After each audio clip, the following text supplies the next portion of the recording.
It was the first week of summer, and two friends and I had decided to go to Florence for a day. At about 2 p.m., we decided to split up. They wanted to go to the Galleria degli Uffizi, but I had already been there only a few months prior. So we set a meeting point and time, and while they went to the museum, I decided to search for the Basilica of San Miniato al Monte. The church is on top of a very steep hill, and thanks to my awesome orienteering skills, I got lost almost immediately. So I asked a random guy for directions. He is the creeper in this story, and will henceforth be referred to as Orgy Man.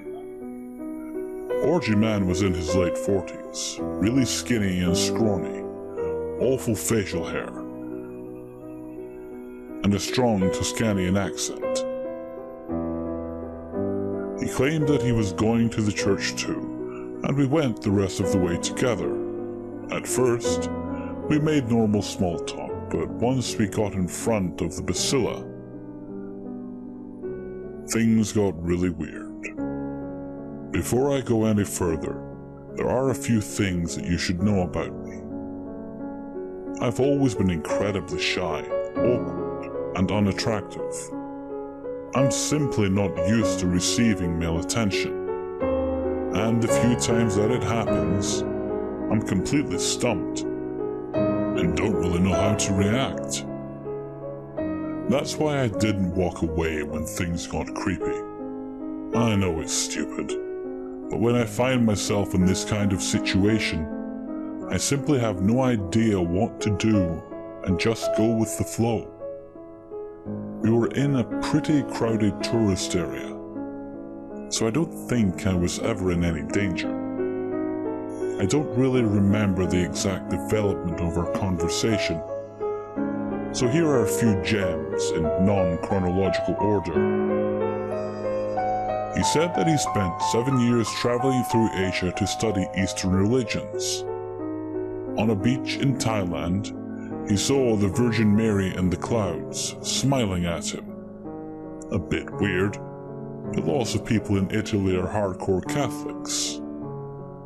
He also said that he had the power to read minds. Sure did. A lot of his ideas about the Roman Empire were bad history worthy. For example, he blamed foreign slaves for the fall of the empire. He knew all of Dante's Inferno by heart, seriously. Even the Canto 33, my favorite. I don't care how much of a creep he turned out to be later. That's awesome. Eventually, Orgy Man started comparing me to a Roman goddess. I felt flattered and uncomfortable at the same time. The real craziness started when he mentioned his activity as an amateur historian. He claimed to have read the manuscript of some mystic saint from the Middle Ages, where she described certain practices that apparently took place in a lot of monasteries. Nuns and monks would meet at night and, yes, have orgies. This tied in with his Eastern studies, as Orgy Man claimed that divine orgies were a way to talk to God. In other cultures too. Homosexual relationships don't count because sex with someone of your same gender is like masturbation, in that it doesn't release any cosmic energy. Direct quote. Fun fact, in Dante's times, homosexual relationships and, sadly, male-on-male pedophilia were such a common crime in Florence that foreigners refer to it as the Florentine vice. But a divine orgy doesn't have anything to do with what you kids do at the club every Saturday night. But a divine orgy is a sacred ritual with certain rules that he detailed, but I don't remember because I was still trying to process the fact that he thought this was an even remotely appropriate topic to discuss with an underage girl he just met. When we eventually visited the church together, he pointed to the crypt and said, "Priests and nuns probably met down there to have orgies." A true man of culture. After those interesting tidbits, Orgy Man sadly reverted to an ordinary creeper. He started begging for my phone number, which I obviously didn't give him, and said that he wanted to take me to his study to show me all his ancient documents. When I said that I wasn't interested in becoming his disciple, he replied with, "I bet I can make you fall in love with me." No thanks. After I made it clear that I was there with some friends who would be very worried if I didn't show up to our meeting point, he finally left me alone. We separated amicably, and I admit that he said some very interesting, although batshit crazy, things. Anyway, weird humanist creeper obsessed with medieval sexuality. Let's never meet again. In the 7 years I have spent working at a tanning salon, I have had quite a few creepy encounters. In the area I live in, it is well known that most salons are staffed with young women that typically work alone. I work at a rather large chain, and our owner does a great job of taking all possible measures to keep us safe. Police regularly patrol our parking lots, and each salon is equipped with cameras as well as panic buttons. Even with these precautions, you are bound to have some sketchy situations. This is one that still gives me the heebie-jeebies. This situation occurred about 2 years ago. I was a regional manager at the time and was in charge of 5 of our salons. It was a sunny Friday day during our slow season. I was working at one location when I received a call from Kim, an employee that was working at another location. Side note on Kim. To put it bluntly, she was a big pain in my ass. She loved to challenge me on every decision I made, just went out of her way to make my life difficult. To her credit, she worked for the company for years, and had just recently graduated college. She was over it, and ready to get on to a different career path. That being said, Kim doesn't call me just to chat. It was very common for the girls to call me with questions and whatnot, Kim included. I was thrown off though when I answered the phone to, "Hey Rachel, please pretend to be on the phone with me," in a whisper. I reply, "What's going on? Do I need to call someone?" Ignoring my question, she goes on to chat about the weather, what she is up to later, and other nonsense things. As I said earlier, we encounter our fair share of odd characters working alone, and have all used a phone call to look unavailable. This usually works to get a customer on their way when they have overstayed their welcome. For some reason, though this call felt different, Kim's voice was shaking. I knew something was wrong. At this point, Kim steps outside of the store and tells me what was happening. For more of a visual, I'll explain the layout of the store. This particular store has 2 front doors that lead you into the large open lobby and to the front desk. Behind the desk, there is a wall and 2 hallways on either side. These walls do not run fully up to the ceiling, so the hallways feel more open. The left hallway has a right turn to an open vanta area that meets the right hallway. The right hallway continues down to the back of the store, where the back door and the restroom are located. It then makes a sharp left turn and ends with more tanning rooms. So once you walk down that right hallway, you have to come back that same way until you reach the vanity area. Sorry if this was confusing. The layout is a bit complicated. Back to Kim. She is now outside in the front of the store. Oh my god, Rachel, I'm freaking out. She fills me in on what just occurred. A young man came in to tan about an hour before. He was late 20s and very normal looking, acting. He had tanned a few times before, but it had been a while. Nothing out of the ordinary. He pays and heads to a room located in the back of the store. Fast forward 45 minutes. Kim is walking down the hall to refill her water bottle in the restroom. She pushes open the door, and the man is standing there facing her in the pitch-black bathroom. She does what any human would do, screams, "What the fuck, you scared the shit out of me!" She said the man mumbled he was sorry and was on his way out. Kim books it to the front desk. That's when she called me. She says she was originally embarrassed for walking in on a customer and about her reaction, so she wanted to look busy as he exited the store. Kim and I had been on the phone, chatting, for 10 to 15 minutes at this point, and the man had yet to come up from the back. We have bells that ring whenever someone enters or exits a salon, and Kim was positive that she had not heard the bells go off after the restroom incident. I tell her to call the police and have them check it out. She begins to second guess herself as she was cleaning, trying to look busy. So he could have slipped out.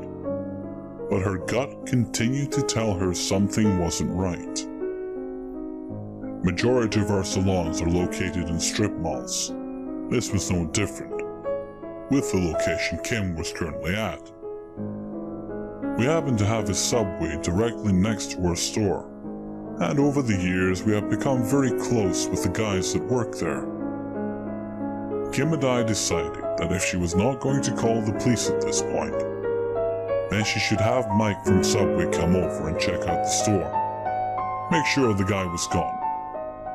I know it sounds silly to some of you, but the amount of weird shit we deal with. We try to cover our bases before calling the police for every little thing. Mike comes over, makes his way throughout the store and finds nothing. He spent a good 20 minutes checking every room, as Kim was visibly shaken up. Mike heads back to Subway, telling Kim not to hesitate to call if she needed anything else. Kim calls again a few minutes after Mike leaves. She is practically crying at this point. "Rachel, I know he is still here, I just know it. I'm so scared." We decide Kim needs to call the police, if for nothing other than her own peace of mind. The officers arrive shortly. Kim explains the situation, and they begin to search the salon.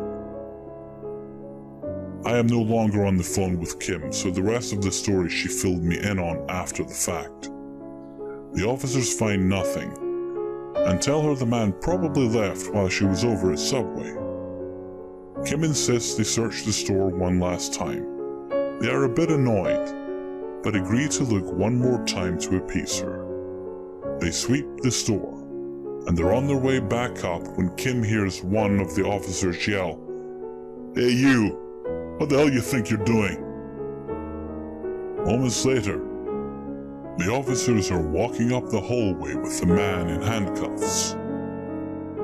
The man had been hiding in the store, switching from room to room as they were searched by Mike as well as the officers.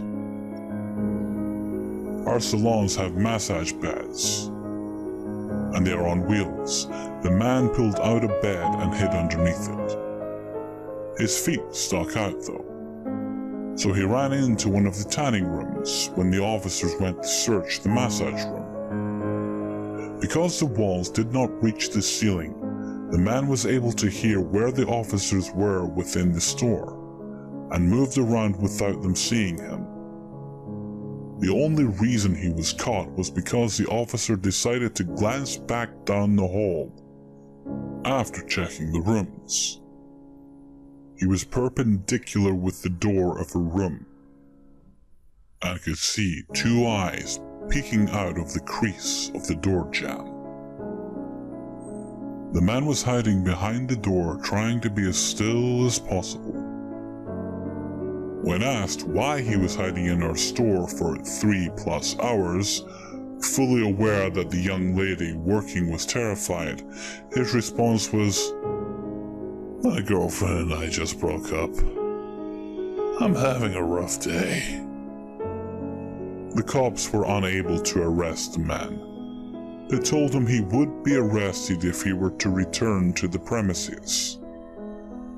Then they came into the store to warn Kim that it would be in our best interest to get a restraining order against him, so he would not be allowed in any of our stores in the future.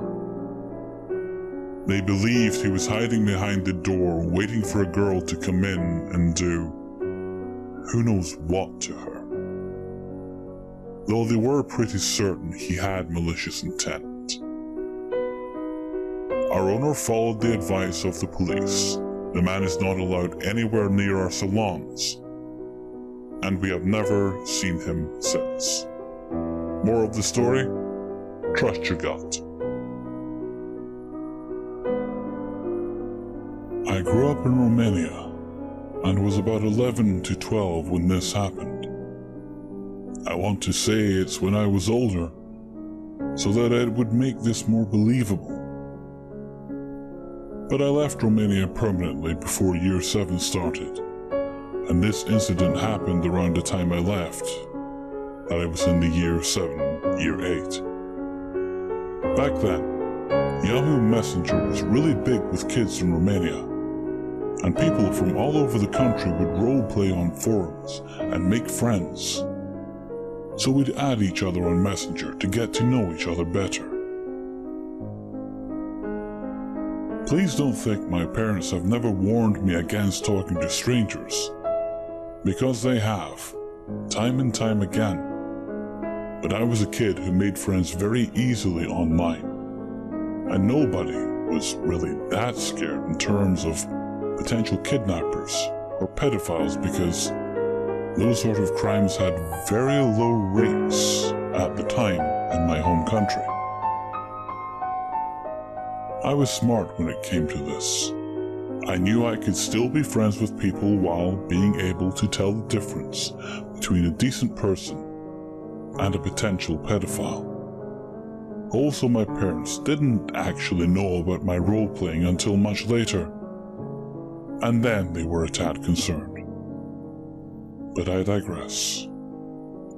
I made a friend who was a few years older than me. I think she must have been 14 or 15 at the time, and all of her Messenger lot had nicknamed her Snail. I forget why. So Snail and I used to be really close and talk all day, every day. I was just chilling on my forums one day, leaving my Messenger open and online, when she popped up and started to talk to me about this guy she met. We knew that he was much older than us. I forget how old, but if I had to look back on it now and guess, maybe about 30 or 40. Although I'm sure he told us he was much younger than what he actually was. So she was talking to me about him and gave details of their conversation. I don't think she was creeped out at first, but she really didn't know what to say to him either. So I decided I wanted to be involved. She gave me his ID and I added him, and we got chatting. Snail and I had detailed a very elaborate fake life for him, To this day, I'm very glad that online safety and stranger danger has been drilled into me from a young age, because if it hadn't, then I don't know if we would have even come up with this lie. We said we were twins, 17 years old, and we grew up in Romania, but lived in Italy at the moment. Obviously, we didn't feed this information to him all at the same time. We just had to add more and more to the lie whenever he asked us questions that we couldn't answer in any other way. It started off pretty harmless. He wanted to know our names, how old we are, why we moved to Italy. I genuinely can't remember what we said to him about this, but I could tell he was more interested in my friend than me. She was busy and couldn't always reply, so he would send me messages asking what she was doing and why she was so slow. Were we even sisters? Surely if one's online right now, then so is the other. I always lied, said she had to run an errand or just got distracted. I would then privately message Snail and tell her what I'd said, so that if he asked, she would know what to say. He kept asking if she was in the same room as me, and I kept saying yes, but I didn't know why he was insisting on it. He also kept asking me to talk to her on my ID. Looking back now, I really hope he hadn't hacked into my webcam or something. I just told her the messages I was being sent, and she wrote back replies, and I copy and pasted them into the chat so that he thought it was her. I urged her to stay online and talk to him while I spoke to him too, and she did. Alarm bells rang at times during this conversation, namely when he kept insisting that she wasn't in the same room as me, but not fully until he asked to meet up. Now, this guy is meant to have lived in Romania at the time, not Italy, where we lived. So me and Snail were really confused. Not scared, but just confused. And I messaged back, reminding him that we lived in Italy, so we can't meet up. He didn't let it go. He just kept saying we should meet up, and that he was willing to meet us for coffee in a cafe in Italy. What were we supposed to say? Snail found it all hilarious, but I was finally starting to be a little uncomfortable. Why was he insisting on getting a plane ticket to Italy to meet us? Snail was ready to agree, whether as a joke or because she started to actually like him a little. I don't know. Obviously, she would have absolutely no way of getting to Italy, but she seemed pretty comfortable with agreeing that he should come over. I really wanted the conversation to be over, despite having originally pretty much begged to be involved. I think the last straw was when he asked to see us on Skype. I wanted to note the fuck out, but Snail didn't. She simply said we didn't own a webcam, and there was no way we could do it. He kept harassing her to do it, to Skype him. Although she just kept repeating that she didn't have a webcam, so she couldn't. I put a stop to the game then and there. I told him we'd essentially catfished him. He was angry at us for lying about our identities, and then said that, keeping in mind I was 11 or 12, and Snail was 14 or 15, he still wouldn't mind meeting with us. Blocked. It was fun, but I was still uneasy, given all the different things we said that he insisted weren't true. I mean, sure, he could have just guessed or tried to make us slip up, but why insist? Sometimes I think about this and wonder if there was more to it, and if he actually did hack into our webcams, or had another way of seeing what we were doing, despite Snail and I being in different countries. So, creepy messenger pedophile, let's not meet.